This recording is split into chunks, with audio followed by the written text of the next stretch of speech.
નવધા ભક્તિમાંનું એક નવધા ભક્તિમાંની એક ભક્તિ છે વંદન ભક્તિ.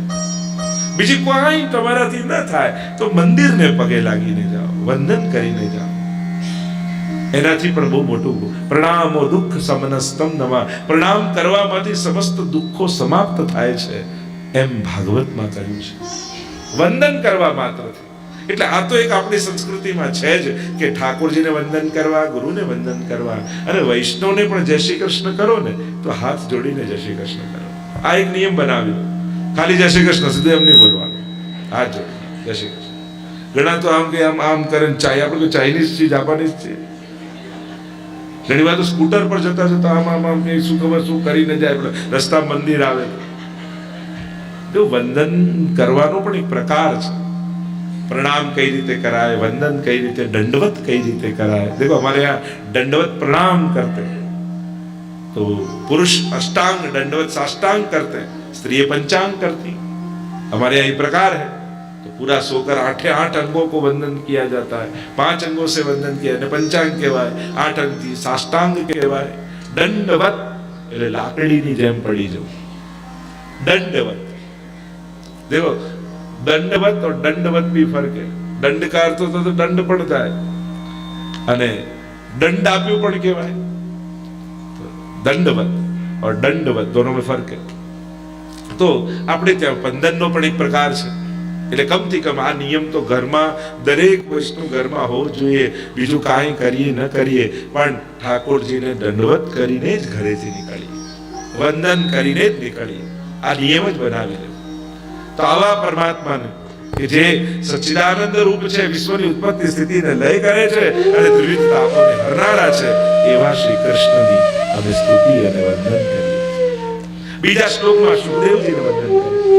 देखो व्यास जी सुखदेव जी को वंदन कर रहे हैं, पिता पुत्र को वंदन कर रहा है. भक्ति मार्ग में जो भाव में बड़ा है वही बड़ा है.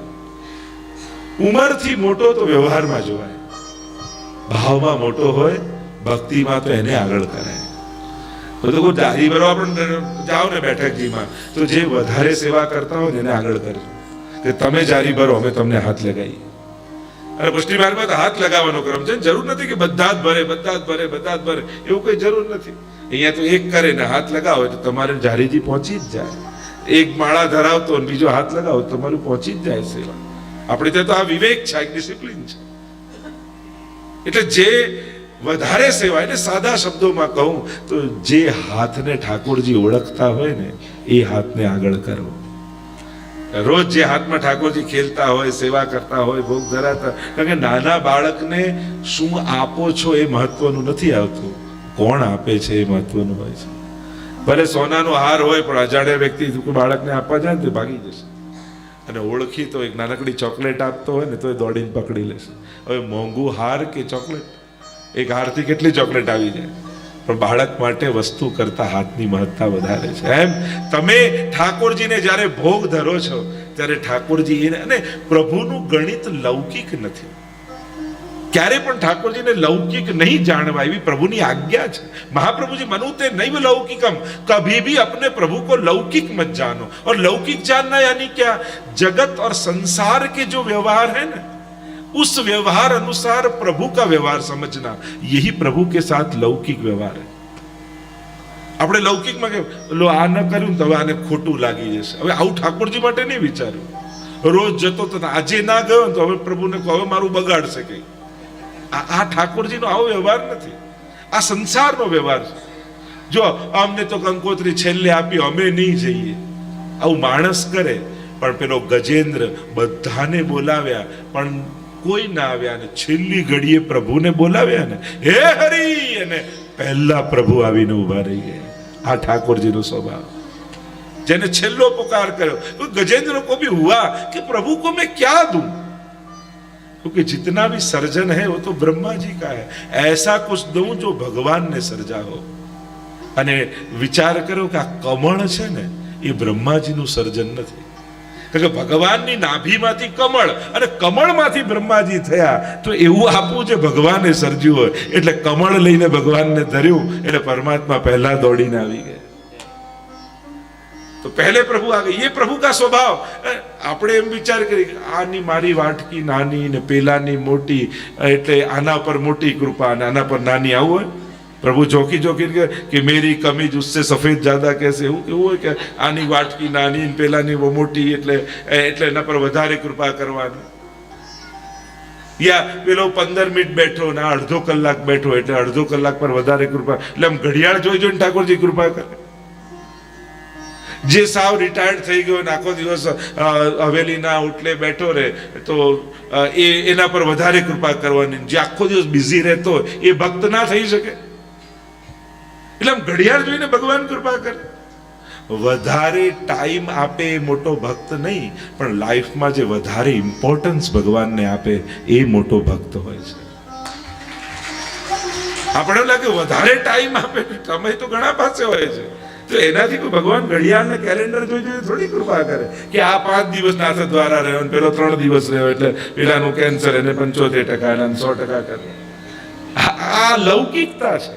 प्रभु लौकिक नहीं है और इसलिए दुनिया का जो व्यवहार लौकिकता से चलता है वैसे प्रभु को मत मानो. ये अपराध है, ये दोष है. लौकिक दृष्टि से प्रभु को देखना और जानना भी दोष है. ये महाप्रभु जी की आज्ञा, मानो तो नहीं लौकिकम, उनको लौकिक मत जान. उनके गणित कुछ अलग है, उनका व्यवहार कुछ अलग है.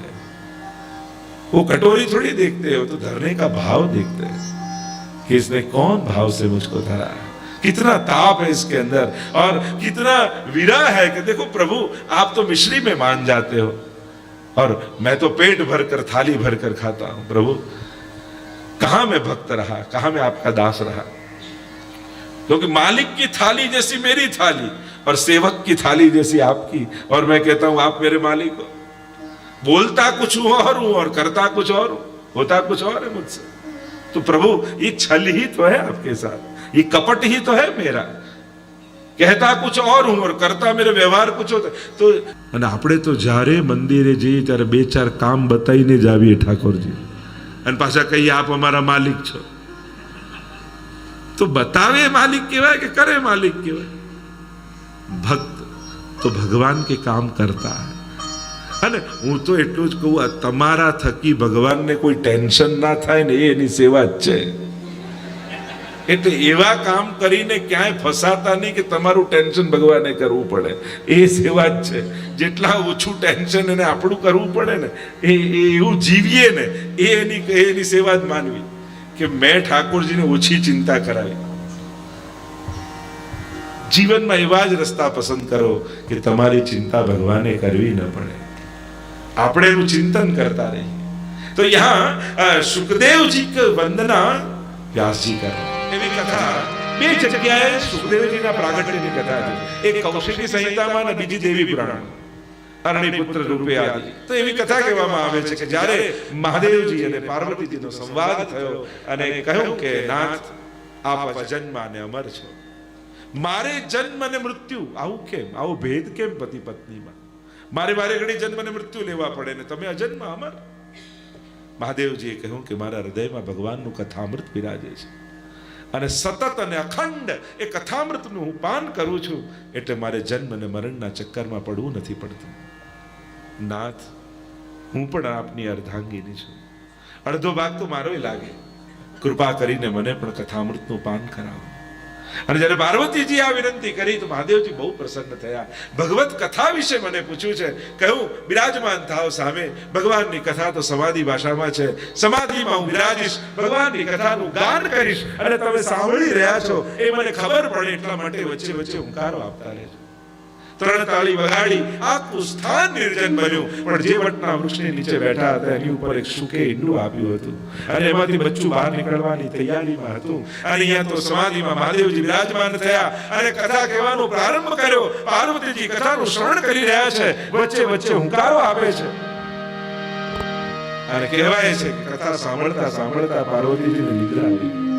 અહીંયા કથાના પ્રભાવથી ઈંડું ફૂટ્યું ને એમાંથી સૂકનું બચ્ચું બહાર નીકળ્યું અને પહેલો કાનમાં શબ્દ ભાગવતની કથાનો. રોમાંચ થઈ ગયો. વિચાર કરવા લાગ્યા સુખદેવજી, લોકો જીવનના અંત સમયમાં ભાગવતને સાંભળે અને હું તો જન્મતાની સાથે મારા કાનમાં ભાગવતના શબ્દો પડ્યા છે. કેવો ભાગ્યશાળી હું છું.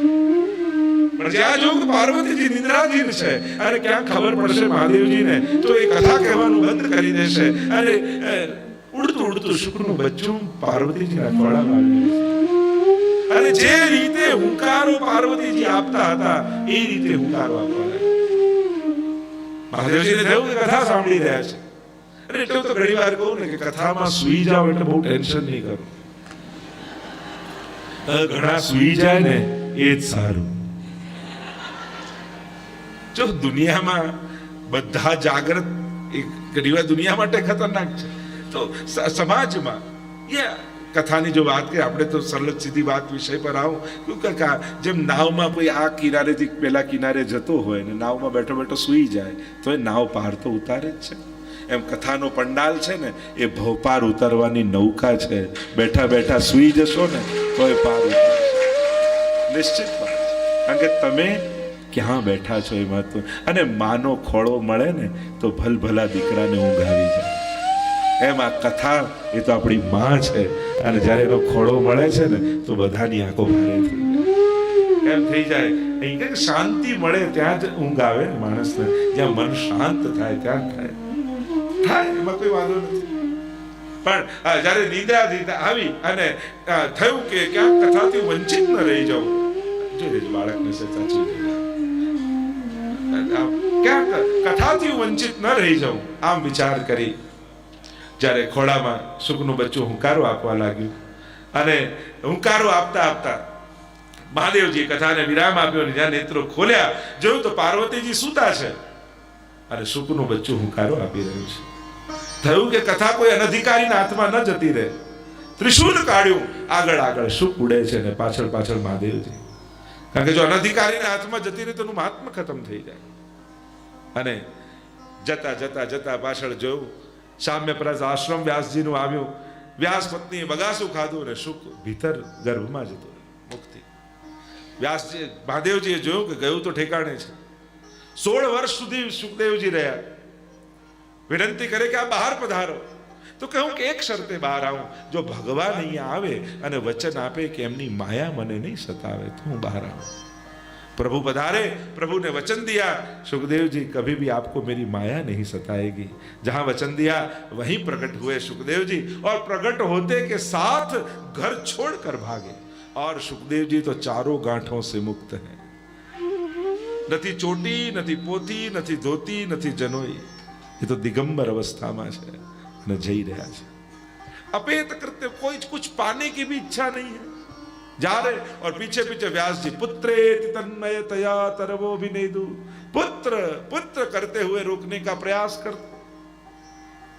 सुखदेव जी ने तो उत्तर नहीं दिया पर आसपास जो वृक्ष थे उन्होंने मानो हिल हिल कर और संकेत कर रहे व्यास जी हमारी सामने देखिए. हमको जब बोया गया बीज के रूप से बड़े हुए, ताप सहन किया, बारिश सहन की, ठंडी सहन की, सब कुछ सहन किया, पर जब हमारे ऊपर फल लगे तो उस फल को हमने ग्रहण नहीं किया, समाज को समर्पित कर दिया. वैसे ही व्यास जी आपकी तपश्चर्या का फल सुखदेव जी हो न रखो, संसार के कल्याण के लिए उनको समर्पित कर दो. पुत्रेति तन्मयतया तरवोभिनेदु. तरवो वृक्षों ने उत्तर दिया.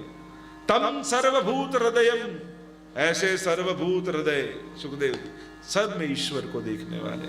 कराती है कि जब व्यास जी भाग रहे थे सुखदेव जी के पीछे पीछे तो अप्सराओ स्नान करती હતી ને જ્યારે સુખદેવજી આવ્યા તો કાંઈ ફેર ન પડ્યો, પણ વ્યાસજી આવ્યા તો બધાને શરમ લાગીને વસ્ત્રો પહેરી લીધા. એટલે ત્યારે વ્યાસજીએ કહ્યું કે મારો 16 વર્ષનો દીકરો જાય છે ત્યારે તમને શરમ નથી લાગતી, મારા જેવો ઘરડો જાય ત્યારે તમને સંકોચ લાગે, આવું કેમ? ક્ષમા કરજો મહાત્મન, તમે વયોવૃદ્ધ ભલે છો, વૃદ્ધ છો, પણ હજી તમારા મનમાં એટલો ભેદ તો છે કે આ સ્ત્રી છે ને આ પુરુષ છે. તમારા પુત્ર તો ઈશ્વર સિવાય બીજું કંઈ જોતા જ નથી.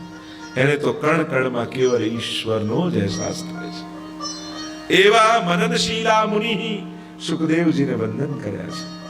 નૈમિષારણ્યમાં લઈ ગયા.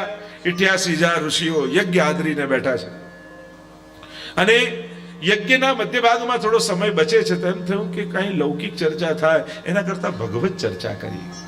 અને આમ વિચાર કરી સૂતજીને બોલાવ્યા છે, ઉપર ઊંચા આસન પર બિરાજમાન કર્યા, અને શૌનકાદિ ઋષિઓ બધા બિરાજમાન થયા, નીચે વંદન કર્યા.